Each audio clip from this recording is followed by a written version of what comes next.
Welcome to Talking Knocks, presented by the Pewtercast. I am Brent Allen, one of your hosts.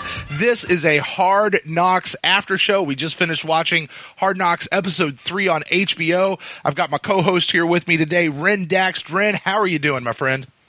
Hanging out, being cool. Life is good. Very fun, very fun. Well, hey, Ren, I didn't want to waste any time. We've already had 2 people call us in, and the show hadn't even started yet. So, guys, I'm going to go ahead and open up the phone lines. If anybody wants to call us, go ahead and you can call us in right now. Phone lines are open. The phone number is 864-729-BUCS. That's 864-729-2827. You guys call in. We'll talk about anything you guys want to talk about on Hard Knocks. Just a couple quick reminders. One, this is a PG-13 show. We do like for people to be able to listen to it in the car with their kids. Number 2, we only have one phone line. So if somebody's on the air, just wait until they're done and then call us in, and we'll get you on. We'll be here for about an hour or, until the phone stops ringing. That's kind of how we do. Hey, there we go. Already calling. There we go. You are on with Talking Knocks. This is Brent and Ren. Who we got talking to us tonight? Hey, what's up, guys? It's Mike. Hey, Mike. Bucs fan calling. Mike, TV Bucs what's up, fan. man? What is up, my friend? What'd you think of Hard Knocks tonight? Oh, man, another good episode. But the one thing I really learned is late in the fourth quarter, I had no idea that Fleming had really gotten hurt. I just thought he was being toasted by E.D. Westbrook. I guess that's a good thing in the show that it provided a little context. I had no idea that he had suffered an injury. Yeah, that was. I thought that was huge.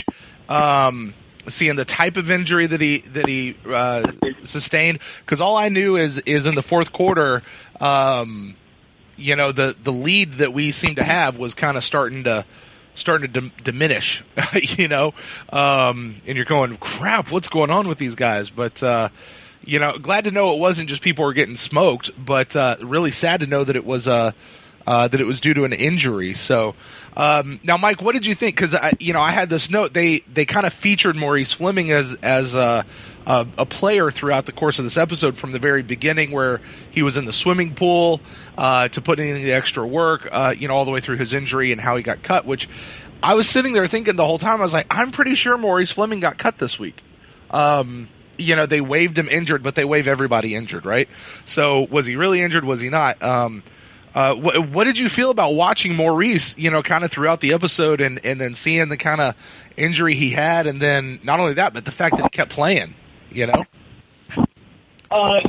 a Bucs fan, we all knew the end result was that he was going to get waived, but it was probably just one of those HBO things where they wanted to feature a guy, build up an emotional connection, and then at the end, for those who weren't Bucs fans who didn't know, then all of a sudden, boom, big surprise, he gets cut.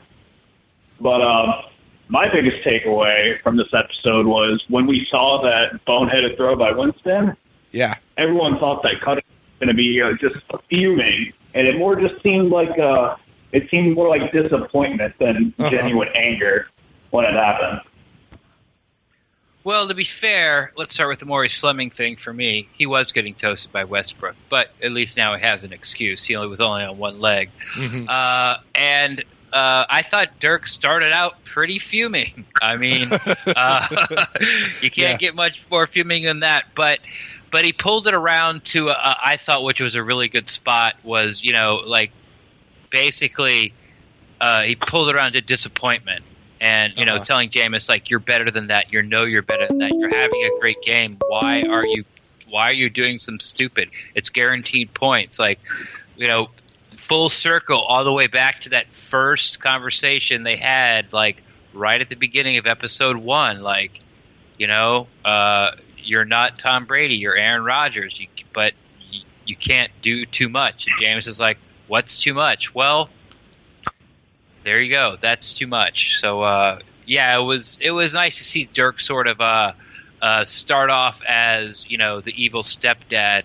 Yeah. But, even before the little clip was over, it was back to the sort of the nurturing father figure. Yeah, that was one note that I had that I was like, that could be a good reason why all the players seem to love Dirk, is because even when he's ripping them a new a-hole, he's still building them up.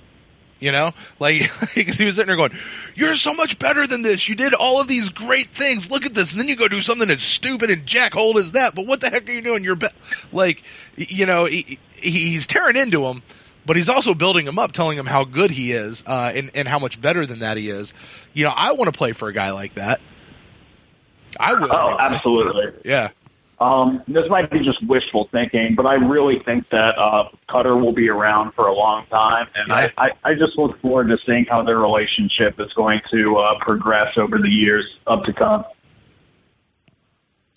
Yeah, this is something I've sort of said a few times, how I think the organization right now is it's A+ top to bottom. And, you know, you talk about Drayson Light and his drafts and his free agents that he's brought in.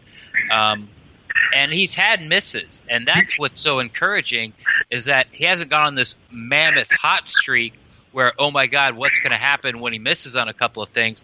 Because, you know, he did miss it on like ASJ. He did miss on a Roberto Aguayo. You know, no guy, you know, his first couple years, like the 5th, 6th, 7th rounders, none of the guys made the team. But he's so good at finding those undrafted free agents and just keep filling holes. Like, you know, how we had this whole conversation way early during OTAs, like, you know, is it going to be Ryan Griffin or Rent-Free?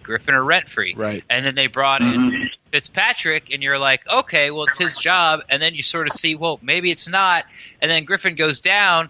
Now, aren't we super happy that Fitzgerald is or Fitzpatrick is there? I mean, if Griffin went down and it was all of a sudden now it is Rent-Free's job, like no matter what. He's always thinking ahead and always filling those spots, and the depth is of this team is really where you know, when injuries start to hit this team, that's really where his GM-ship is going to shine. Yeah, absolutely, and he's got so many good pieces that are undrafted. Cam Brate and Adam Humphries, just to name a few. But I think his best success in the draft has actually come for the fact that he's batting 1,000 in the first round. Yeah, you can't miss on the first round. When you miss on the first round, especially early in the first round, that's where your organization starts to get into trouble. You do that 2 out of 3 years. You do it, you know, 3 out of 5 years. You're definitely going backwards and probably switching coaches for sure, and probably losing your job. Absolutely. A fan base is willing to forgive getting it wrong in the second or third, but when you get it wrong in the first round, people remember. I think we all remember James Adams, rest in peace, but it was a bad pick nonetheless. Was a bad pick. Yeah, absolutely. Absolutely. So, you know, but hey, listen, let's revel in everything that we have. Hey, Mike, I'm going to go ahead and clear this line. We'll take this other call, but man, thank you so much for calling in tonight. All right. Thanks, Mike. Appreciate it, guys. Hey, gonna hit the button. Hey, you are on with Brent and Ren for Talking Knocks. Who do we got here with us tonight? Yeah, this is Jim in Tampa. Jim in Tampa. How's it going, my friend? Jim. Good. How you doing, fellas? Doing good, man. Pretty stoked coming off this episode. What are your thoughts coming off of Hard Knocks tonight, man? Yeah, I'm a huge Bucs fan and a stick carrier, Pewter Nation, Peter Cast. I follow it all. There you go, So, man. That's the way we love it. I'm- Unite the fan base, brother. Unite the fan base. Yeah, everybody. I just love the fact that the Bucs are on Hard Knocks, and all the insight that we're getting is amazing. Yeah, I agree, man. That, you know, I know a lot of people go back and forth about whether or not they want Hard Knocks, they want the distraction, you know, or they don't want it, or, you know, whatever. However the Bucs are handling it, it seems like they're doing everything the right way. Not just with Hard Knocks, but I mean that's with how they're running the organization. Ren, you were just talking about that to our last caller of it's A+ all the way down the line. So something like Hard Knocks is only adding, I think, to what's going on with the organization and the fan experience, rather than becoming a detraction. Yeah, definitely. I think Jameis is showing people who he is, and that he was getting a bad rap when he was first coming out. So hopefully he's changing some people's minds, because he's definitely what we need right now. Yeah, I think he's not just what we need right now. He's going to be what we need for a lot of years to come. A lot of years. Man, anything specific stick out to you about tonight's episode? I just like the fact of how they interact with the Jaguars and Baker's is ridiculous. That guy's he's got a mouth on him, doesn't he? Not only that, he's dancing with the palm tree. That was crazy. So I had this note. You guys remember on the episode last week they had this whole thing about the the official coming in telling them what's a penalty, what's not for end zone celebrations because the NFL's relaxing it. And Gerald's like, well, if it's from the knee, it's not a penalty. If it's from the hips, it is. And I put it down. I said, Chris Baker is why the NFL has to have rules about excessive celebration. He's the reason right there. Oh, definitely, because he would show out ridiculously if he could. Yeah, so, just insane. Well, because I think they said something last week, or Ren, maybe it was you on this show of, if you don't put a rule in, somebody's going to go hump the goalpost. We just saw Chris Baker hump a tree. That's exactly what we just saw. That's exactly right. It's crazy. The other thing was... Go ahead. The other thing was Deshaun Jackson looked like he was getting a little frustrated getting the ball thrown to him. But I think during the regular season, he's going to be a big part of their offense. Yeah, for sure. I mean, that stuff's gonna happen. Brent was there both days. I was there for a day, and apparently that first day it was like oppressively hot. Yeah, there in Jacksonville, and you had to travel, and you're cranky, and you're staying in a hotel, and all those kind of things add up. And but I can tell you, because I've been at practice, since they've been back, and especially today, Jameis and Deshaun Jackson have sort of really started to connect on this deeper ball. So I have no worries whatsoever about Deshaun Jackson's attitude and keeping it and getting the rock. And that's just something that's said in passing. It's you just go over there, and sometimes you just got to vent. Brent always used that real nice word. It's very cathartic. Just to walk over the side and take off your helmet and be like, God damn it! Like, I haven't had the ball. So you haven't thrown me the ball since like one-on-one drills. You're paying me $11 million. Throw me the ball. So I don't really think it's something that's going to happen over and over.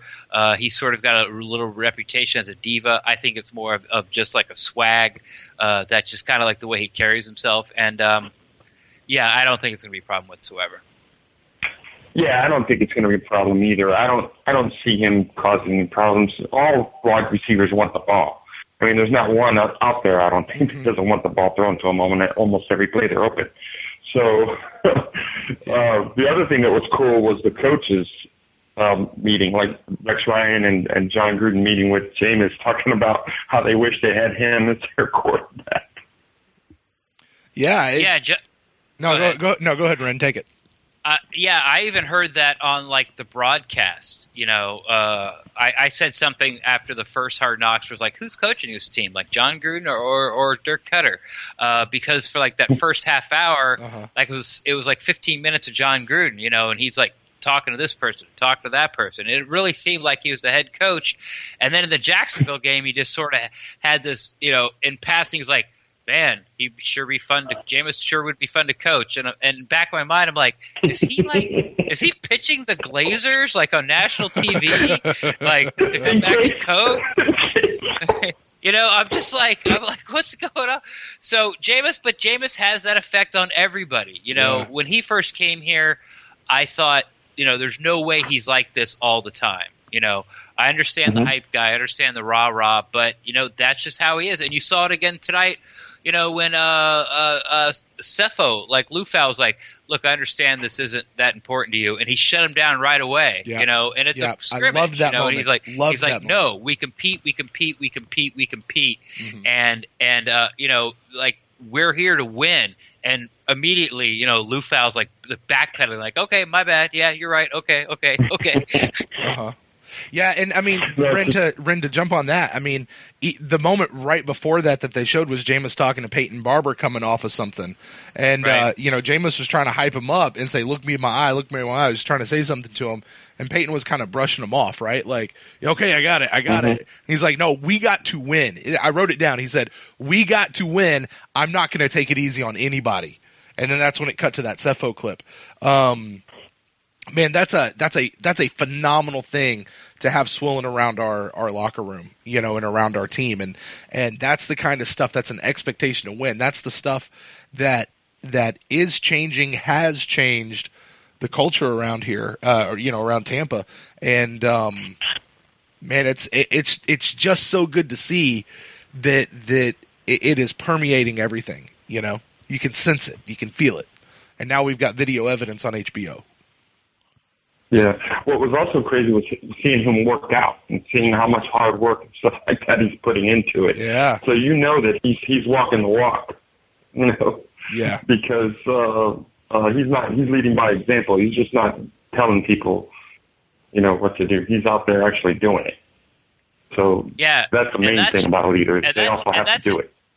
Yeah, and that's like his off-season workout. Like, that's before OTAs. That's before, that's time off workout that he's putting in with that guy. If I remember correctly, that's like Michael Jordan's like personal trainer. He's sort of like the trainer to the Uber athletes. And, and he's doing it with a football in his hand. I'm sure Jordan used to do it with a basketball in his hand.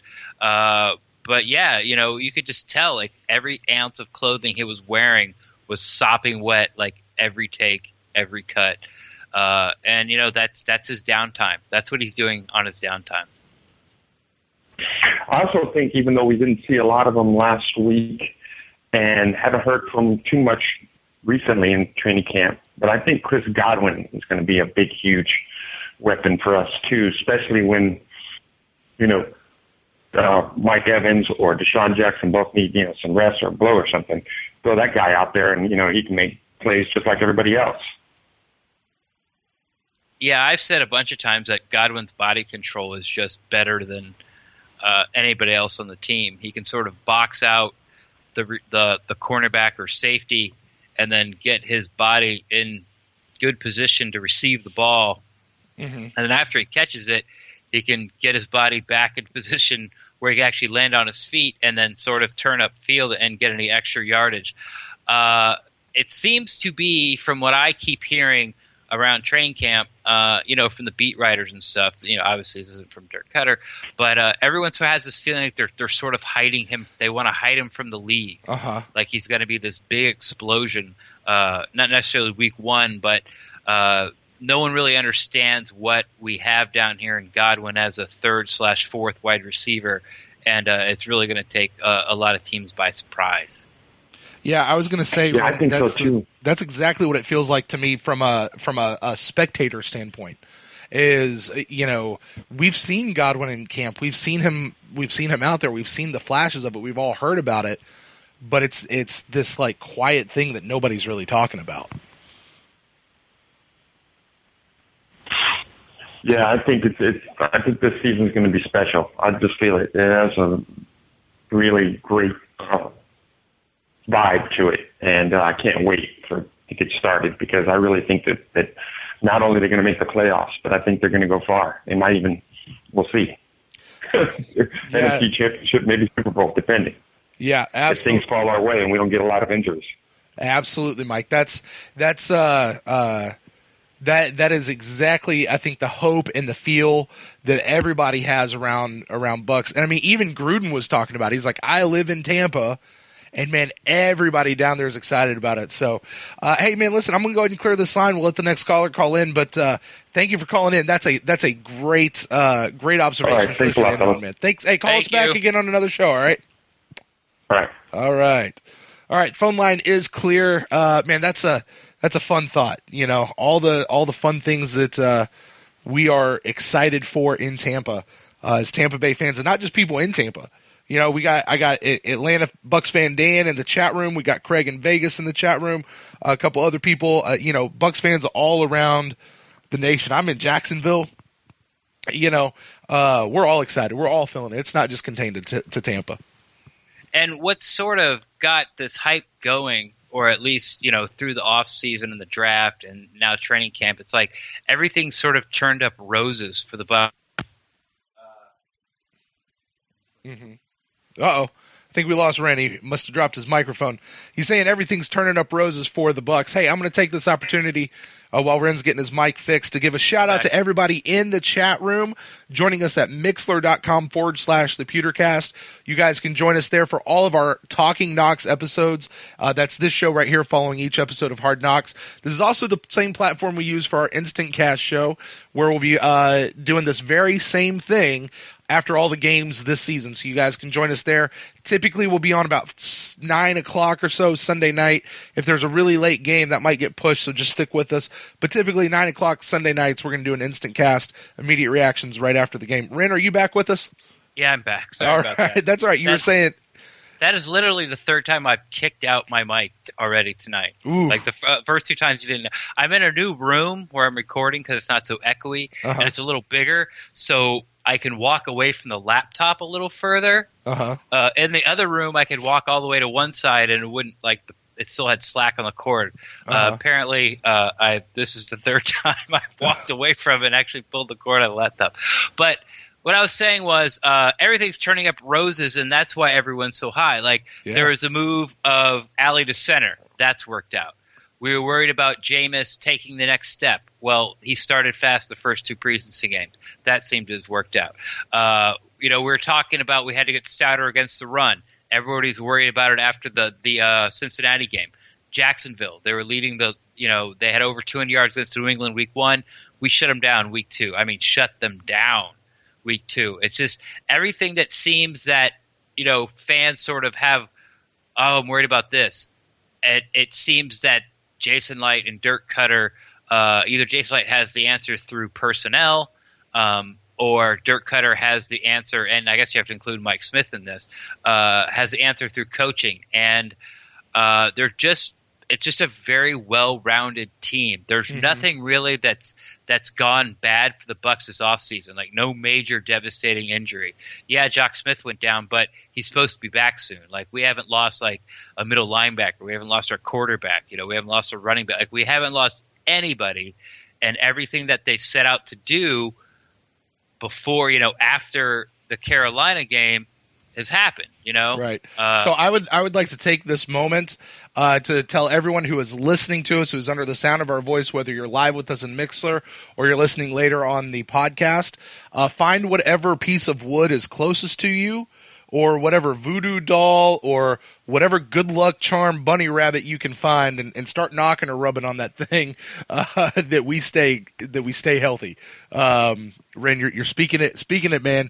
Don't want to jinx it, Sure, I can understand that. I really don't believe in voodoo or knocking on wood, but I get you. A little luck never hurt anybody. Rub a Buddha's belly. Rub a bald guy's head. There you go. Do that one. I feel it's a personal shot at me, but okay. Oh, I said rub a Buddha's belly first. That's a Fair enough. So what did you like most about it? Like, what did you take away from it? Oh, man. Okay, so I've been watching kind of during the off days a little bit here and there of Last Chance U on Netflix. Right. And there's a piece where, I'm like, as a show, like, if this wasn't the Buccaneers, if this was just some other team, I've got to say, I think Last Chance U is a better put together show than what I'm seeing out of Hard Knocks. And then we got to the game. We got to the Jacksonville game. And man, I thought that's where this episode really began to take off. Just on an interesting level, particularly with the whole thing of Jameis and the really, really bad throw. And then with Fleming, I was looking at him going, I really appreciate his zeal for wanting to play and earn his job in spite of being injured. Like that's a quality you want in a football player. Don't come out just because you're injured. Like, keep playing. But on the other hand, watching what he was going through, where he was saying, I can't stand on this leg, I can't do anything on this leg, that could have cost us the game. Who cares? It's preseason. I understand that. His choice was, I understand what you're saying, but his choice was, if I come out of the game I'm off the team. Yeah, exactly. Oh, no, I'm with you. I'm with you on that, and that's the difference of preseason versus a regular season game. But in a regular season game, I was just going, holy crap, like, that's... How often does that happen? I don't know. That's the thing. Because we hear about people playing injured all the time, but they can still perform. Noah Spence played injured the entirety of last year, but he still performed at a much higher level than what we were even expecting him to when he was healthy, But in this case, I was just like, man, that's so I was kind of having that battle of like, I understand this is his job, this is a preseason game, so the stakes are a lot different here, versus like, man, he should probably like let somebody look at his freaking leg. The other thing, and I've made no secret of this, I have been a person who has been a little bit skeptical of Riley Bulla. It's like I like the excitement that has been building over him, and I understand where that's coming from, especially through Hard Knocks. But the skeptical side of me is just going, yeah, but can he play up? Can he play to everybody to the level that we're going to need him to play in order to stay on this team? And so I've kind of kept a skeptical eye of him over the last couple of weeks. But dadgummit, I got to tell you, he's winning me over. Watching some tape on him from this game this last week, and they showed one of the clips here where he went in for a blitz. It's the one that sticks out in my mind. I think Trevor Sikkema from PewterReport.com or maybe Michael Pless at Real Bucs Talk, one of those guys that does some film breakdown, pointed out he went in on a blitz. They got the ball out to a receiver. Receiver's running out. Riley turns around and runs this guy down. The receiver broke a tackle. Yeah. And was, getting loose in space. Yeah. And Riley went all the way from basically standing next to the quarterback when the quarterback threw it, turned around and ran all the way back down the field, and eventually down. Yeah. Eventually tackled the receiver. Yeah. So dadgum, he is really winning me over as a player. Now, I'm not a talent evaluator. I'm not an NFL scout. I'm not one of these coaches. I'm just a guy sitting on the couch or sometimes in the stands, who has a microphone, and dang, I like him. He's really winning me over. So that was pretty big. The other one too, and I had this thought is Maurice Fleming went into the training room the next day. I didn't realize this. Maybe you did. The Bucs have their own X-ray machine. Yeah, and presumably their own MRI machine. Like, yeah, that's. I don't know if they have an MRI machine. Yeah. Maybe at one Buc, probably not at the stadium. Like they have an X-ray machine at one Buc. There's also an X-ray machine at the stadium. Oh, is there? Okay. Oh yeah. I didn't know that. I didn't know that they were that close. I always thought they kind of maybe went over to the hospital or the local, place that has that stuff. They used to. Like it always used to be, he's being transferred to the hospital. We'll find out later. And now they just like, well, why are we doing that? Why are we paying for the ambulance? Like, why are we paying for the hospital for these X-rays? It's like, put one in there, and both teams get to use them. It's not like, you have to bring your own X-ray machine on the road. An MRI machine might be at $1. I don't know. I don't know the price, and I would think it's probably a good idea. I don't know how much an MRI costs, and I don't know how much it costs to even just have an MRI test. But you would think with so many players and so many injuries and so many MRIs, like just about anything that tests like tissue damage or is not like a clean break, they take an X-ray and then they go and take an MRI anyway, so they can, see everything. So I don't know that, but I understand what you're saying about the Jackson, like when the game started, because that was sort of when we started to get into things we didn't already know. Right. They talked about Doug Martin. We knew that whole situation. You'd seen the clip of him on the skateboard. We've seen the clip of Quan at the hairstylist. So that's when things started to pop up that we didn't know happened. We were all waiting for that Dirk-Jameis exchange. It was really surprising, like you said, about Fleming staying in on one leg, just trying to do everything he can just to stay on the team. So, yeah, that's when the episode really picked up for me as well. Yeah, and to talk about the Doug Martin thing a little bit, doing the electric skateboard through his neighborhood and, his own story and hey, we got a stick carrier sighting, a stick carrier takeover day clip in this episode when they were chanting for Doug Martin's name. All right. So shout out to the Stick Carrier Takeover guys, making it in past the one week, the guys, and the girls that were there too. But Doug Martin, like, I suppose if you're not as into the storyline of Doug Martin and Tampa Bay, that might have been somewhat interesting. But I was like, yeah, this just seems like old news. Like, we know this one already. Like,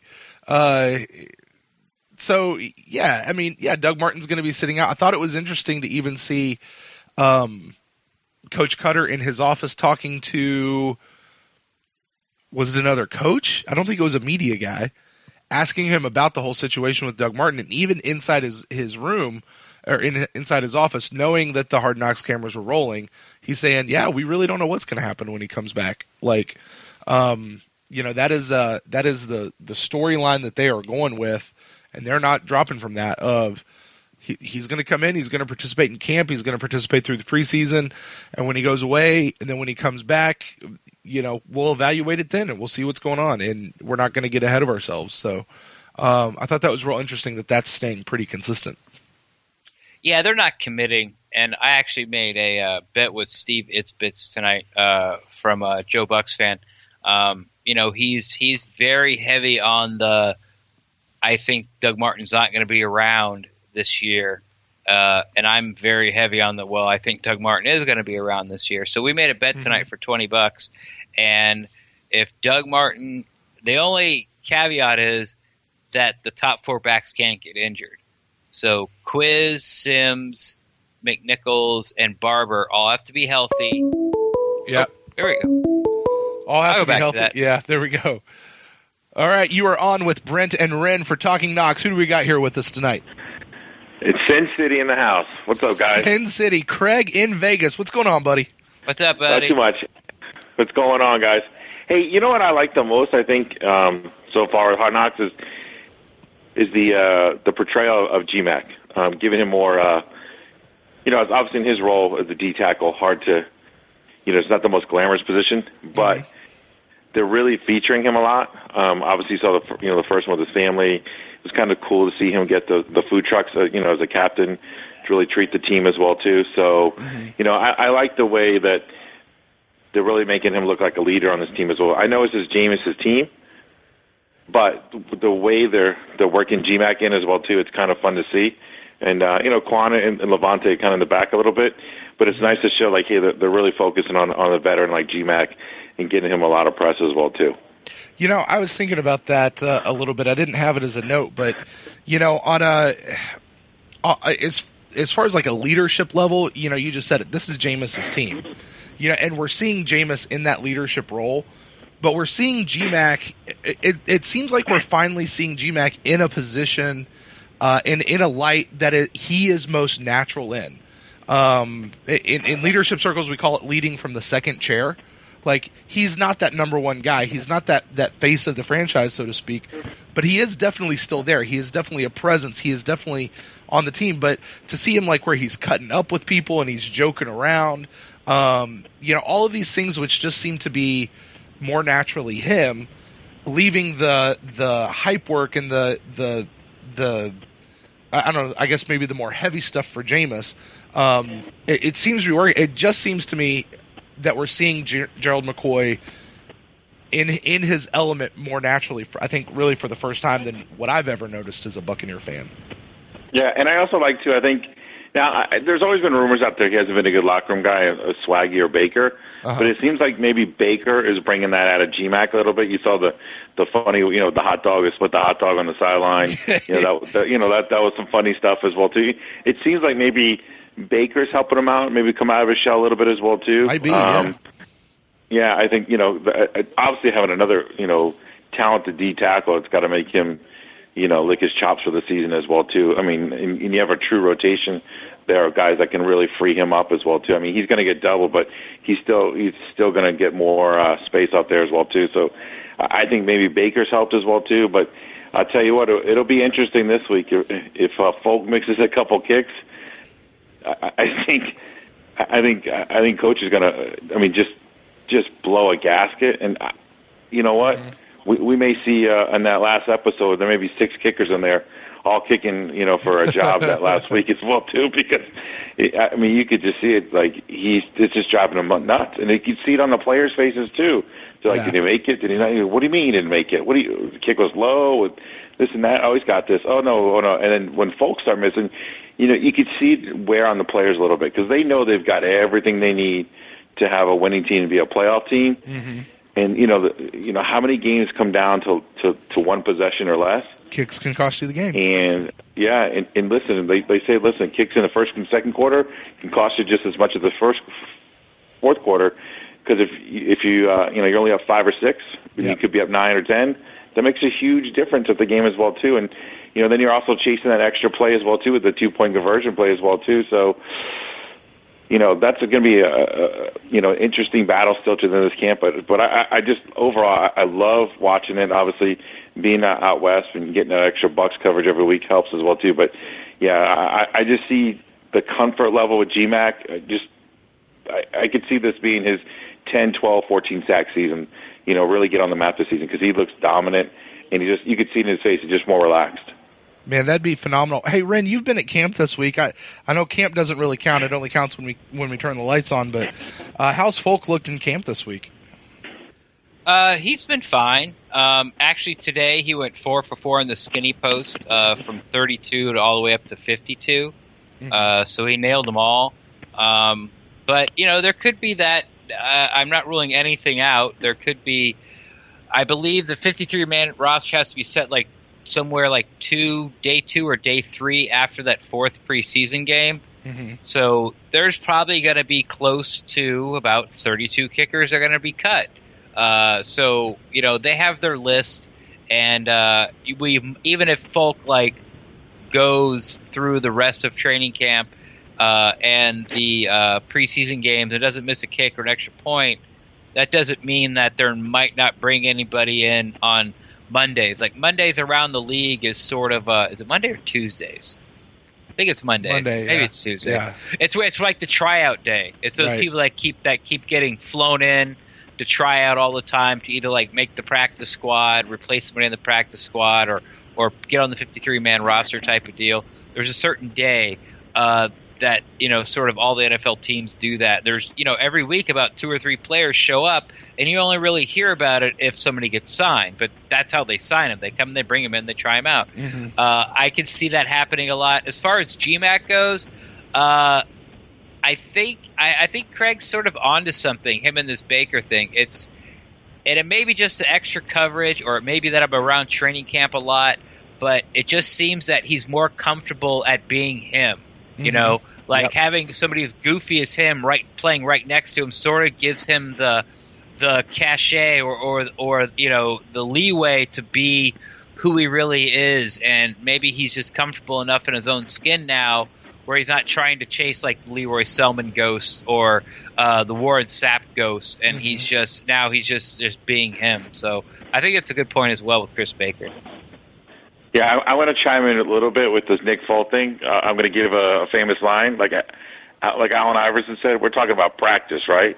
Right. Practice with Nick Folk. It's got to be done in the game situation. Exactly. I know he's hitting them in there, but it's just something that's hanging over this team no matter what.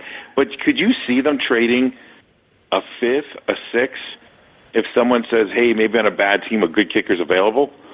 Would you trade a 5th or a 6th at this point to get a true veteran proven who's not having issues like maybe Folk is having right now? Could you see that being done? Because listen, they traded up, it didn't work in the second, but there's nothing wrong with the 5th or 6th if you have to see if you can, share one more position on your team. Yeah.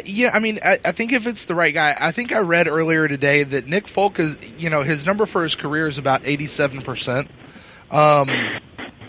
Which I think is pretty good. I think it's okay. I don't know what the gold standard is for kickers out there, but that seems pretty good to me.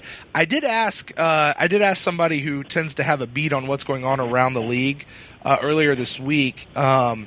if the Bucs wanted a kicker other than Folk, who may be like on another team right now who could get cut when the 90-man cut comes down, so kind of that idea that they're with somebody else, we won't hear about them until the cut comes out.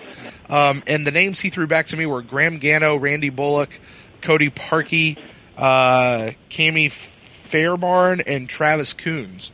And then I asked him, I said, what do you think the chances are that we stay with Folk or maybe actually looks to one of these guys? He's like, it could happen, but it's not very high. He really thinks that we're going to stick things out with Folk this year. So, that's one person's idea. So. Don't the Giants have Nugent in, the former Bengals kicker? He was here for a couple of years as well too. And then they've got a Lou Groza Award winner. Yeah, they've got the kid from Arizona State who's phenomenal for them. Nugent, I know he did not have a great playoff a couple years ago, but overall the guy's been pretty reliable, a kicker in the league as well too. Yeah, and I think the Bengals, we saw in their first preseason game, looked like they had a couple of pretty good kickers too. So, it's very possible.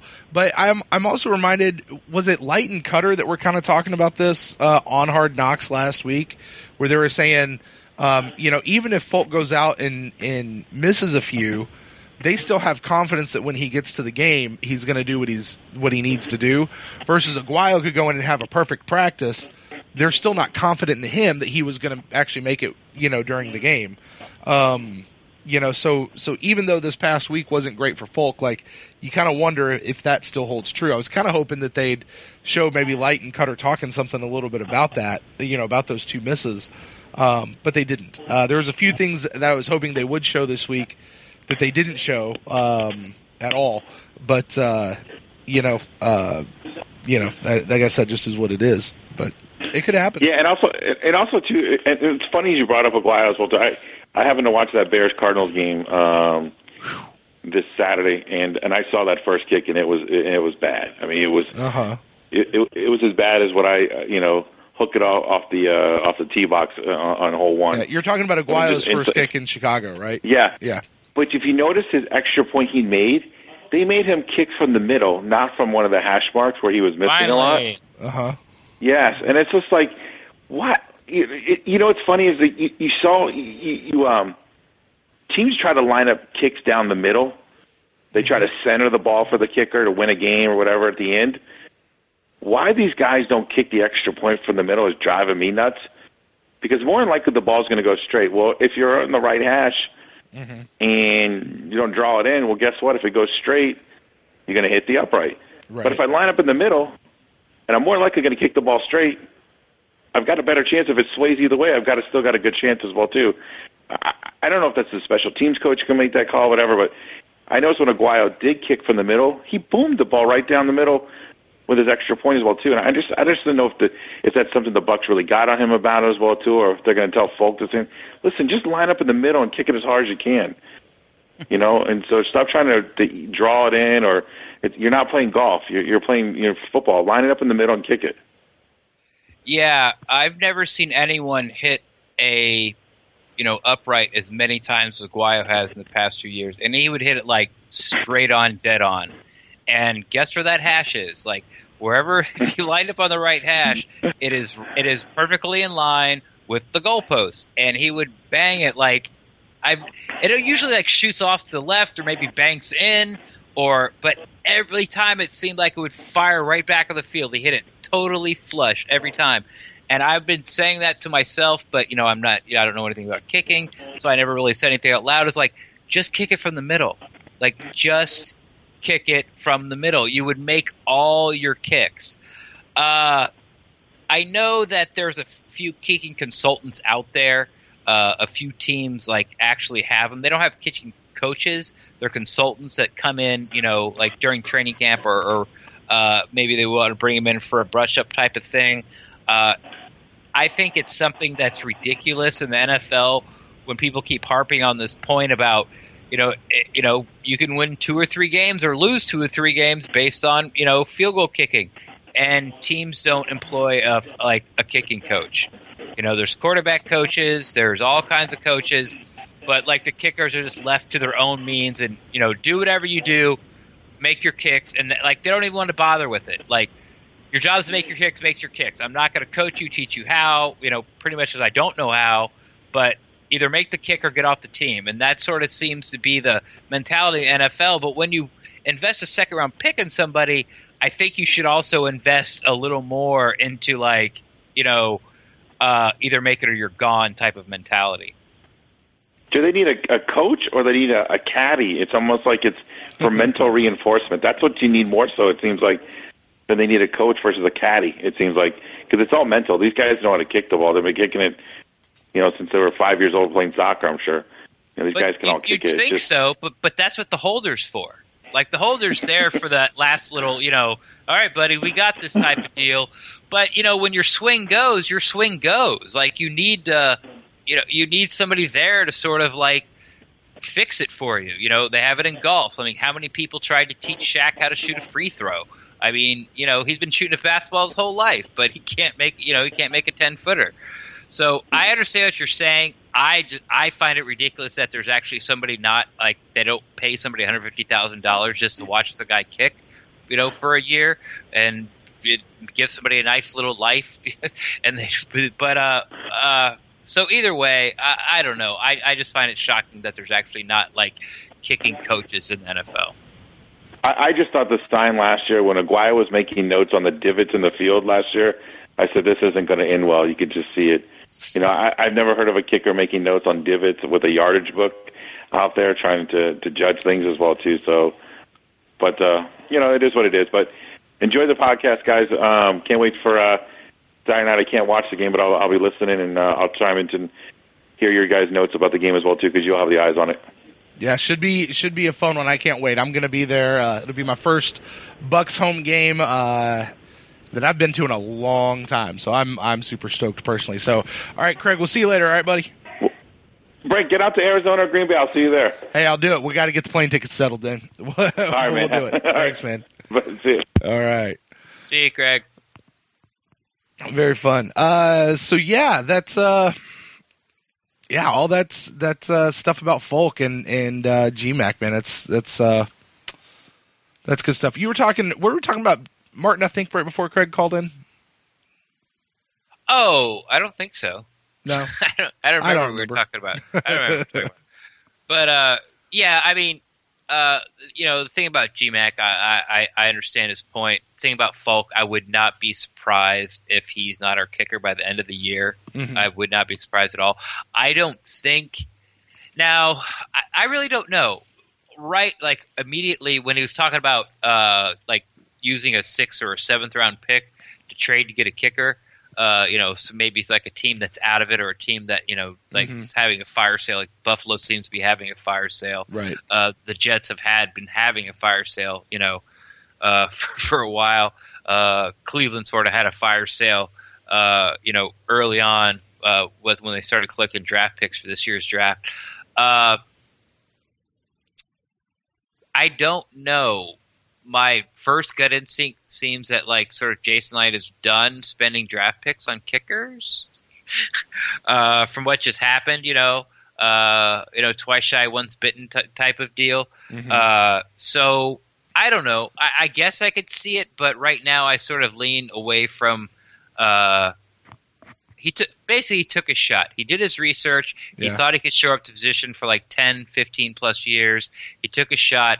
It didn't work out, and like I said, that's what I like about him so much. Even though he misses in certain spots, he just gets right back on the horse and fixes a problem right away. Yeah, and I'll agree with you to a point. I don't see Jason Light spending a 2nd or a 3rd or maybe even a 4th round draft pick on a kicker. But if he had the opportunity to get a proven kicker in the league, I could see, especially this year, because they're making a run for it this year. Let's make no mistakes. This isn't a building year. They're going for it this year. So, if there was a proven kicker who came available out there for, a 5th, 6th, maybe even a 7th round pick, particularly the later ones, the 6th or 7th round pick, I could see Jason jumping on that. That wouldn't surprise me at all. But it's not going to be a rookie. It's not going to be somebody who's been mediocre. Like, it's going to have to be a proven guy, but I could see him jumping on that for a future 6th or 7th round pick. But another thing, I don't really see why a team would get rid of that. Like, if you know a kicker is a big part and you have him, they don't cost that much money. Right. You know, you're not going to have to pay him like a defensive tackle or a linebacker, even if they're all pro. Like, even if they make the Pro Bowl year after year, you're still not going to have to pay him that much money. Like, top out $2 million max, probably. Right. So why would you get rid of that guy? I mean, that's who we're talking about, right? And we're talking about somebody who, like, you know, is in the Pro Bowl conversation. You know, like an all-time great, you know, like a decade great kicker at the time. So I don't know. I understand the that's concept. a fair point. Yeah, that's a fair point. I'm just, my other side was just, if it's available, if he could work it out, I could see him doing it. But you very good point there, Ren. Who's it going to be? Who's it? You know, I mean, that's something we talk about a lot when people say, "Oh, just go do this or go do that." Yeah, from where? Who? Yeah. Who are you going to release to make that one happen? Replace the left tackle with who? Right. Exactly. Exactly. Yeah, I'll take Gronkowski from the Patriots for a 6th round pick. Yeah, let's do it right now. Yeah, let's do it. I'll do say it. that. Let's do it. I'll take it. I'll do it. What, you got a brand new Porsche sitting in the driveway for $15,000 cash? Yeah, I'll do that right now. Yeah, I know. You got $15,000 cash? I can grab real quick. All right, check. All right. Give you a hamburger today for something else tomorrow. So, talking about the Jags game, I mentioned this just briefly. Something I was surprised that we didn't see in Hard Knocks, and I thought for sure we were going to see it in Hard Knocks. I believe it was the second day of practice in Jacksonville. There were 3 fights. Oh yeah, in practice. Good point. And, you know, as much as they were setting up the animosity between the two teams and you know, how things were getting heated, they didn't even touch that. Didn't even mention the fact that there were some scuffles. So I was real surprised that we didn't see that tonight in Hard Knocks. Everyone seems who, you know, is around the team a lot. I know I listened to Ira Kaufman's podcast, Kaufman's podcast. Ira Kaufman.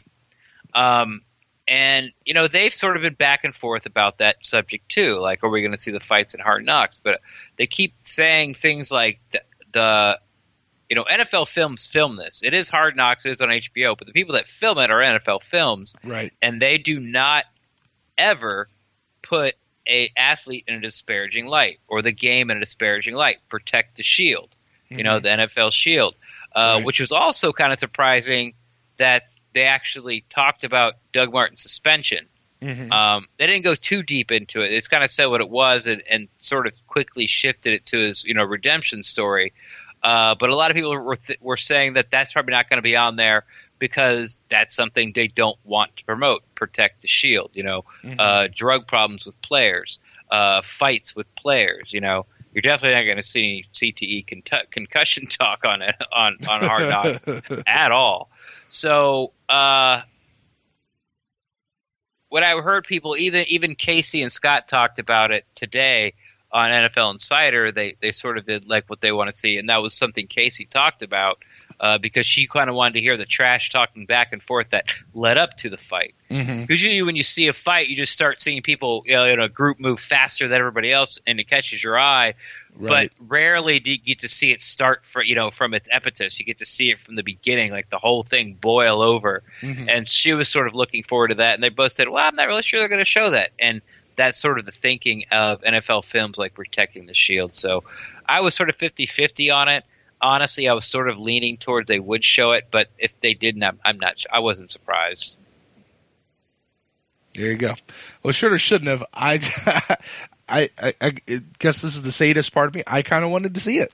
I wanted it. You know, it's a part of it because that's the tagline of Hard Knocks, right? This is the toughest 5 weeks of their life, or something like that. Like, that I think is sometimes where they're missing in the putting together of these shows is the tough part. You know, like the whole show doesn't seem to be tough. Definitely like, this year. Yeah.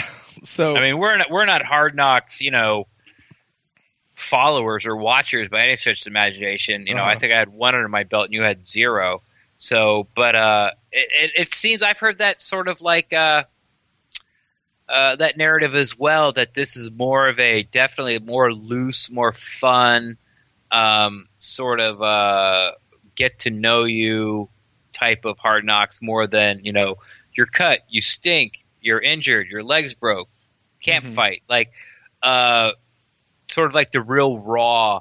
I remember when Rex Ryan was on there, I think all I heard was about how foul his mouth was. Now Cutter has been no saint, but not every other word out of his mouth. And I guess he cussed a lot more in tonight's episode than he has on either of the first two episodes combined. Yeah, he did. Like a lot more. Yeah, but they had him. It was more of him talking on the field, sort of in mid practice than any other show too. Right. And and then Jameis just gave us that gem, that gem of a throw where everyone just like, oh, I can't wait to hear this. Yeah, I think as a Bucs fan, like knowing what happened throughout the week, like that's the one thing that the vast majority of us were sitting there going, I've got to know what happened around that, and to even see Jameis, like it could have just been the way they were cutting together the film, but the way they made it seem like he was in the locker room at halftime. Like, and it was eating him up. That bad throw, he wasn't just sloughing it off. Like, he was thinking about it. He was going over it in his head. And he was not okay with it. And I tell you what, you can make a bad throw, you can make a stupid decision, but I need you to, if you're going to be the quarterback, I need you to know that was a dumb decision. I need it to bother you. And it looked like it was doing that to him. So I liked seeing that. Ren, we have a comment in the chat room over at Mixler.com. Our friend Dan from Atlanta is talking about Ali Marpet playing the ukulele, sitting out on the beach by himself, and he says, is there a rule that only very large men can play the ukulele? Yes, and you either have to be very large or Polynesian, usually both. Mm-hmm. Well, I can think of one exception to this rule, and just going to show a little bit about me. The person who won America's Got Talent last year was like an 8-year-old version of Casey Phillips, like just this little skinny stick of a girl. She plays the ukulele, and she won America's Got Talent. Other than that, yes, I think very large men or definitely Polynesian men. I think that's the rule. Yes, anyone that starred in the Pixar film Manoa can play the ukulele. Manoa? You mean Moana? Moana. I don't have kids. I'm a terrible person. This is the difference between Ren and I. I have 2 small children. Ren does not. We watched Moana twice today. I saw it twice today. Moana. I actually haven't seen it. I started watching it, and I was expecting the music to be so good because it was done, obviously, by the guy that did Hamilton, wrote Hamilton. Yeah. And I didn't like the music. And, it took me a long time to sort of warm up to The Rock as, like, an entertainer. I used to think, like, what is this guy? He's a wrestler. Why is he in movies? Like, and then because one of the first ones he came out was Scorpion King, and I'm like, this is terrible. And then he kept getting job after job after job. And I came around. The Rock's an American treasure, let's face it. But I didn't like him. I didn't like him in this movie either. I just, for something about it, I watched for about 45 minutes. I just finally turned it off. And Pixar's like one of my favorite movie studios out there. So yeah. Well, just so you know, Moana is not actually Pixar. It's Disney. Which I know one owns the other, but they are 2 separate studios. Yeah, you're right. But I will say this. Give it another chance. Go back and watch it again. Moana, in my opinion, is the best movie Disney has put out since probably like The Lion King or Mulan, like that era. And that even includes Frozen. I think Moana is better than Frozen. Moana is better than Zootopia. Zootopia was better than Frozen. Frozen was better than anything that came out in the 15 years preceding that, up to like Mulan. Frozen was garbage. Frozen, by the way, okay, this shows where this show has devolved into. We're now talking about Disney films. Frozen the worst parent award goes to the dad in Frozen, instilling fear into his daughter. So with that, guys, I think that is going to signal to us that we are done talking about Hard Knocks. Ren, final chance. You got any thoughts about actually Hard Knocks instead of Disney films? Let me check my list here. The Black Hole is very underrated as an early Disney sci-fi movie. All right, so I'm going to take that as a no. I want to say thanks to everyone who's joined us over in the chat room, mixler.com/ThePeterCast. You guys be sure to catch us there every Tuesday night through the month of August, even in a little bit into September, it turns out. We will be having this show right here, Talking Knocks. You guys can call in like many people did tonight, and we've got lots of people hanging out with us in the chat room. Dan says that he still is trying to figure out if there's going to be a Smith-Marpet show on the air this year. I got to ask that question. Yeah, you got to figure that out, Ren. My guess is, if I had to put money on it right now, the answer is no. I don't think they'll do it again for a second year in a row, although I really hope they do. But my guess is probably not. God, you're such a sadist. That's not sadist. I just think that's the way. I think that's the way they do it. Like, they try to rotate it through, and to have those guys back on outside of Jameis, they'll have Jameis on. They'll do Gerald McCoy if they can get him in for a show. But other than that, I think they tend to try to change up their people. So that's just my guess. I hope I'm wrong. Very, very, very much so. Hope I'm wrong. But that's just my guess. So that's not an official word at all, Dan. But we'd love to see that. So shout out to everybody over there. You guys check us out here. And let's hear what else do we got. Any other housekeeping things? You guys follow us on Twitter at ThePeterCast. Email us at ThePeterCast@gmail.com. Make sure you check out our feed. We've got Training Camp Journal with Ren Dax coming to you every day that there's an open training camp. Ren, talk to us about Training Camp Journal so far this week. 2 left, man. Had a good one today. There were some little nuggets in there about who's sort of winning the 5th receiver spot, and some of the on-the-bubble players that were playing. There's lots of special teams installs. So the guys that are first-team punt coverage, first-team field goal blocking. So there were some nuggets in there about who's in there. It helps decide like the 4th tight end position and the 5th wide receiver and the 9th defensive lineman. You're starting to see these guys that are starting on special teams, and it's giving you hints about which side of the bubble they're on. Obviously, if they're on starting special teams, they're on the better side of the bubble. But yeah, only 2 episodes left. We'll have one tomorrow. After this, I'm going to bed. I'm waking up, and I'll be back at training camp early tomorrow morning, and then the next day and Thursday, and that's it. That is the last of the open practices, and Training Camp Journal with Ren Dax will be kaput. Will be in done. The books. In the so books. It's been Ren. It's been a good month, man. It's been a real good month with that with Training Camp Journal. So you guys make sure you follow that up. The Bucs will have off on Friday, and then of course we have the game on Saturday. I do want to take a moment and give a quick shout out to Justin Pulowski and the guys over at Bucs Uncensored, also to Derek Fournier and over at What the Buck. You guys on Thursday night, make sure you tune in to What the Buck. He is also on Mixler. It's mixler.com/What the Buck. Justin is going to be on that show. If you guys didn't hear the latest, maybe not the latest, maybe 2 Bucs Uncensored shows ago, Justin kind of rolled out his plans for this particular preseason home game opener. I want to encourage everybody to go listen to that if you are able to take part in this.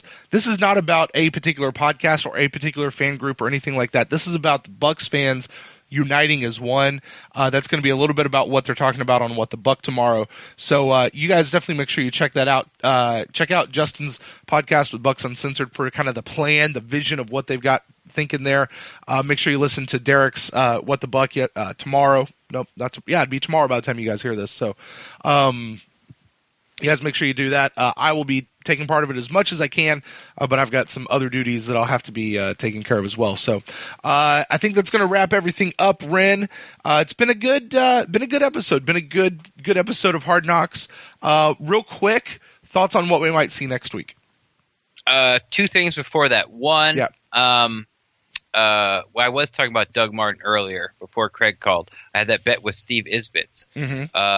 Basically, if Doug Martin's on the team, I win. If Doug Martin's not on the team week 4, he wins, unless either Rogers, McNichols, Barber, or Sims gets hurt. He said if any of those 4 gets hurt, then he thinks Martin's going to be on.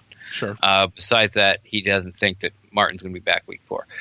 So to finish that thought up, that was that.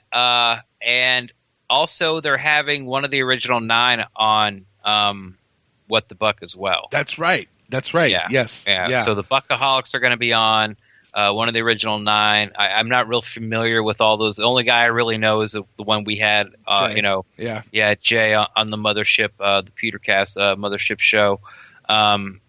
And Derek teased also there's going to be a special guest. I haven't been contacted, so it's not going to be me. As far as I know. So I really don't know what his other special guest is, but he's pulled out some good guests already this year. Last year it seemed to be Cook, all Mark Cook, which is fine. He's very entertaining to listen to. Ugliest man I've ever met in my life, but extremely entertaining. Mark, you can send your email to rendaxt at thepewtercast@gmail.com.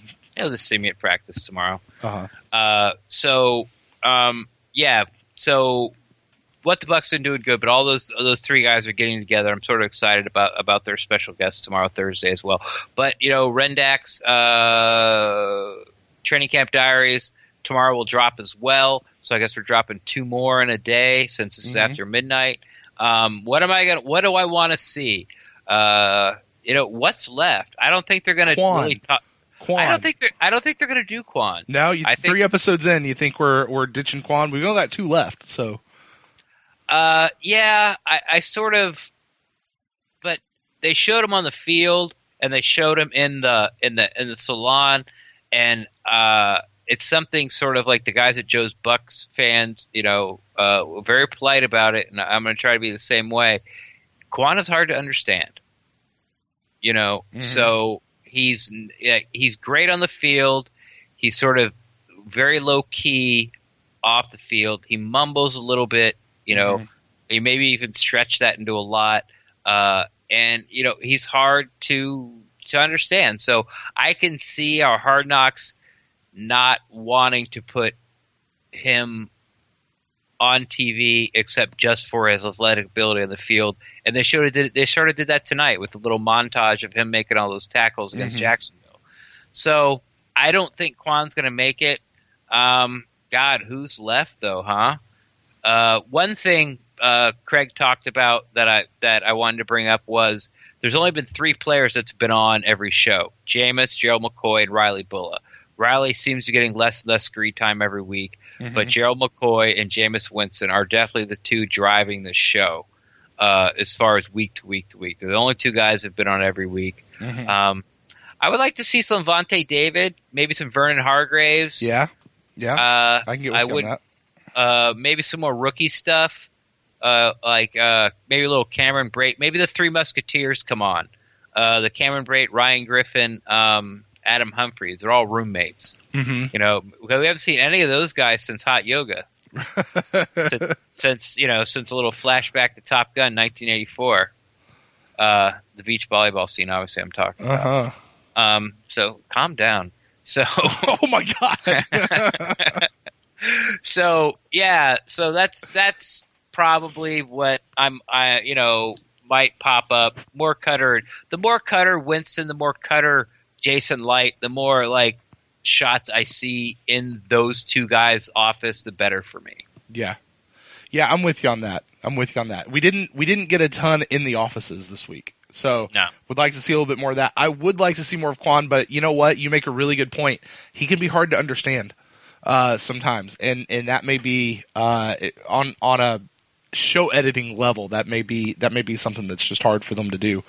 And maybe, I don't know, maybe the storyline just has been there for Quan, but I would like to see Quan if there's something there to be seen, I mean, you got to show that back tattoo in the story about his brother at the very least. You would think that would come up, but I mean, maybe we'll see it next week. I don't know. I don't know. Yeah. And Dan in the chat room reminds me, still want to see the mini Lombardi. Oh yeah. Haven't seen it yet. I keep my eye open. I will tell you something I did see tonight on tonight's episode. I saw Me. That was fun. I have now officially been on HBO. Yours truly. I'll be signing autographs at the Chick-fil-A. The Chick-fil-A on Phillips Highway. You guys come up here to Jacksonville. The camera was panning. There was this really big red dot in the background. I was wearing a red shirt both days. I paused it and took a look at it, and yes, absolutely, it was me. There in the stands as they were shooting here in Jacksonville. So, was it the day I was there? I don't know which one it was. I really don't. You didn't even look to see if I was there next to you. I looked to see if anyone was around me, but it was far away and a little blurry. But I definitely know it was me. So, that's fair. Well, guys, with that, you can grab Ren on Twitter at Ren_Daxt. You can find me at Brent Allen Live. On Twitter. Also, like I said, you can follow the show at The Petercast. Email us to thepetercast@gmail.com. And please feel free to send in an iTunes review. And please remember that we are The Petercast. We are not Pewter Nation and in no way, shape, or form associated with thepewterreport.com. To find out more on that, make sure you listen to episode 43, which will be coming out here in just a week or two, about a week, because intrigue. We got a doozy. We got a doozy. But guys, with that, we're going to go ahead and sign off on the night. You guys have a great night. This has been Talking Knocks. We'll see y'all right here next week following Hard Knocks. Go Bucs.